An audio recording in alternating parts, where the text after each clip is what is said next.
Did you know that a 420 watt panel is better than a 450 watt panel? It sounds bizarre, doesn't it? But in many cases, it's actually a fact. Do not be misled. Many times when I get a call from a potential customer, the first thing they ask is, what kind of panels do you use? The majority of them, they will say they want the most efficient or the highest wattage panel, and also at the lowest price per watt. I want to break down what all these specs mean and help you make the best decision for your solar setup and become an expert in less than 10 minutes. Please stick around. Hey guys, and welcome back to my channel. I get a lot of requests for a deeper dive into differences in types of solar panels. So for today's video, I won't really go into details explaining what are the most important factors when choosing a specific solar panel. After watching this video, you will be an expert in understanding the main factors, but most importantly, you will know the vital aspect that a lot of people do not talk about and actually make it more confusing to most people. You will also see some real-world results after years of production from some of my customer systems. We'll see some practical data will prove my unpopular opinion. Let's get started. All right, guys, the first thing I want to discuss is the panel wattage. This number is usually in the name of the panel itself, so it is more noticeable than a lot of other specs. Most panels you will see on the quotes will be between 350 all the way up to 460 watts. Commercial solar panels can go all the way up to 600 watts and even higher. When discussing wattage, we are talking about how much electricity a solar panel can produce under ideal conditions. Usually that's defined as 1,000 watts per square meter and 770 Fahrenheit, that's 25 Celsius. It is essentially the panel's output. While this is pretty straightforward, there is more to that than just meets the eye. Just because a panel has a higher wattage does not necessarily make it the best option for your house. There are several things that cause wattage differences. 1, panel size, 2, technology, and 3, efficiency. One of the most important things to remember when choosing a solar panel is panel size, especially if you have a limited amount of optimal space to work with.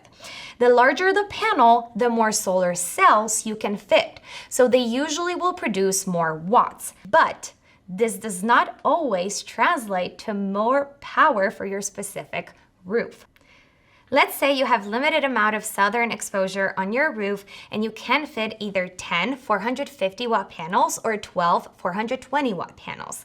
If we calculate the total system output, we have 10 450 watt panels, that's 4,500 watts, or 12 420 watt panels, that's 5,040 watts. In this case, the system with lower wattage panels actually produces more total power. That's about 12% more, because you can fit more panels in your available space. This demonstrates why higher wattage panels doesn't always mean it's the most optimal design for your specific situation. A good local installer should look at different options like this for you. Some of you may already be thinking that more panels mean more money, and this is again not always the case. Installers and ultimately the homeowner purchase solar system based on price per watt, not the amount of panels. So the lower wattage panel may have a lower price per watt compared to the newer, higher wattage panel. So in our example, again, the numbers may look like this. 10 450 watt panels at $2.30 per watt is $10,350. Whereas 12 420 watt panels at $2.05 per watt are going to be $10,332. While these numbers are random, you can see the spatial efficiency is actually extremely important when working on systems design. Not only could it be more cost effective, but in this specific case, you get more power for less money. The next topic I want to cover is panel efficiency. And this is probably the spec that gets talked about the most, mainly because all the big manufacturers are constantly trying to outdo each other and have the most efficient panel. Many homeowners will think that having the most efficient panel is the best thing that they can do. SunPower pretty much sold systems for over a decade by saying that they have the most efficient panel, and if you use something else, you would basically be losing out. Their panel was about 0.2% more efficient than the next closest one, but they charged around 40% more than any other company, just because they had a slightly higher efficiency than other panels.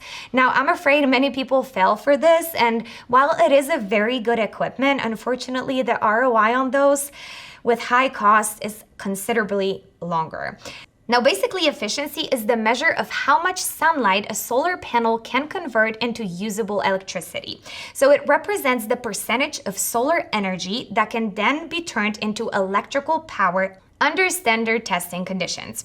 For a basic example, let's say that for every 1,000 watts of sunlight, a panel receives and produces a max of 200 watts of electrical power. The panel is 20% efficient. It is important to understand that panel efficiency is primarily related to how much space a panel takes up. So again, if you have two panels that both produce 400 watts, but one is 22% efficient and the other one is 20% efficient, the main difference is that the less efficient panel will physically be larger in size. Both panels will generate exactly the same amount of power, 400 watts, but the more efficient one does it in a smaller footprint. So again, on a house with a limited amount of roof space, a more efficient panel could help maximize the savings. But on a house with ample roof space, a higher quantity of less efficient panels can be just as productive and less expensive. The majority of current solar panels have an efficiency rating between 18% all the way up to 23 and more, but majority of the ones you will be quoted are going to be within 1 to 2% of each other. One of the specs that does not get talked about as much is the temperature coefficient. This number expressed as a percentage tells you how much the panel efficiency decreases as the temperature increases above the standard testing condition of that 77 Fahrenheit 25 Celsius. So most panels going to be in the range of negative 0.24%, REC panels, all the way up to negative 0.5% per Celsius. A simple example to understand this, or to help you understand this. So if a solar panel has a temperature coefficient of negative 0.3%, and the panel temperature raises to 35 Celsius, that's 10 degrees above standard, the output would decrease by 0.3% times 10 equals 3%. So a 400 watt panel may only produce 388 watts in those hotter conditions. While this is a crude example, you can see how this can be a big factor when choosing a panel, especially in places like here where I live in Texas.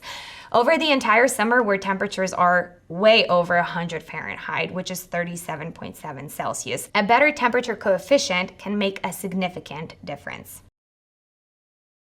And finally, the last thing I want to go into is the warranties. And I believe this is the least important of the factors compared to when deciding on the panel to use. And I have seen other videos saying that this is the most important because if you factor it over the long term, it makes a pretty big difference. Now, this assumes that the panels actually degrade. Now, I am not disputing this completely. This would require a whole other testing, but I do want to show you some real-world data so we can see how panels behave over time. So let's take a look at some of my customer systems. The first system, this one was installed back in 2018 using 330 watt polycrystalline panels with 17.1% efficiency. They came with a 25-year degradation warranty, guaranteeing 85% output with a 12-year product warranty. The production is pretty consistent over the years with variations primarily due to weather conditions, not the panel degradation. Now, this customer has no surrounding trees, so we can rule out increased shading as a factor. Okay, second customer. Here is a similar system. This one is installed in 2019 using now monocrystalline panels. Again, you can see consistency in annual output with minimal degradation. This one is a big pergola we did in McKinney area, so it has really good airflow. These are also monocrystalline panels. They are now at a higher efficiency of 19.41%, 85% degradation warranty. And finally, this system, well, using Panasonic EverVault panels, shows a small decline from 2022 to 2023 and 2024. But notice that 2022 was an exceptionally productive year across all of our examples. This customer actually has those Panasonic EverVault panels, and they are at 92% production output at year 25, 21.2% efficiency, one of the best temperature coefficiency. See, this is exactly what I mean. Those were the best panels at the time, one of the best panels at the time. So when analyzing data production, many people overlook a few important factors that I want to mention to you that can affect the numbers. One, internet connectivity issues that can cause monitoring gaps that look like reduced production. Two, system downtime due to inverter faults, arc faults, or critter damage. And three, shading issues. These are points for another video, so I'll definitely make sure to think of that. But speaking of, make sure to subscribe to this one, or make sure to subscribe to the channel and like this video, because this will be extremely helpful to my channel. Thank you so much. Now let's get back to this one. All right, so coming back to the warranty.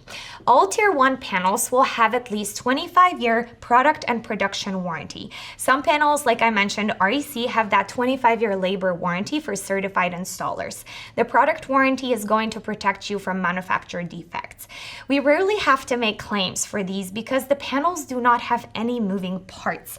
Now, speaking of the production guarantee that we just went over, the majority of big name manufacturers now will have a production warranty between 85 and 92%, and this primarily depends on the panel's technology.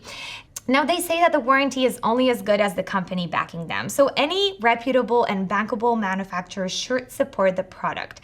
Now, most importantly, make sure that you choose an established local installer and do your research to make sure that you are working with a company that is going to be around in that rare case that you have to use that warranty. Now, speaking of this, if you are in North Texas and you're looking for a quote, you can reach out to me to get a solar pricing. And if you're not in my area, I can definitely connect you with a local installer in your area if you are in the United States.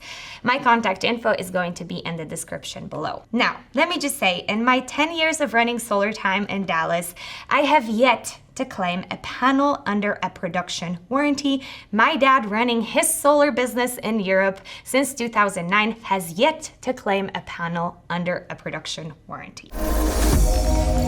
So, what does this all mean for you?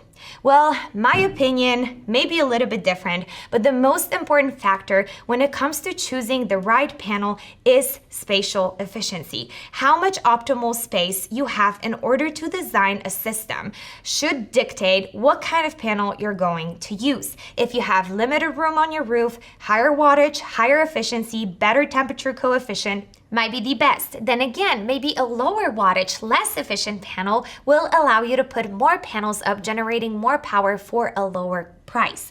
You may have acres and acres of land and can put up a big ground mount with a really nice lower wattage panels that can save you thousands of dollars because you're paying by the watt, not by the panel. So make sure your sales representatives brings up different options for you and shows you everything that is feasible.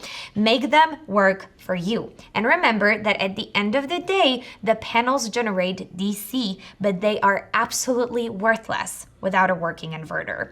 Thank you guys so much for watching, and I will see you in my next video.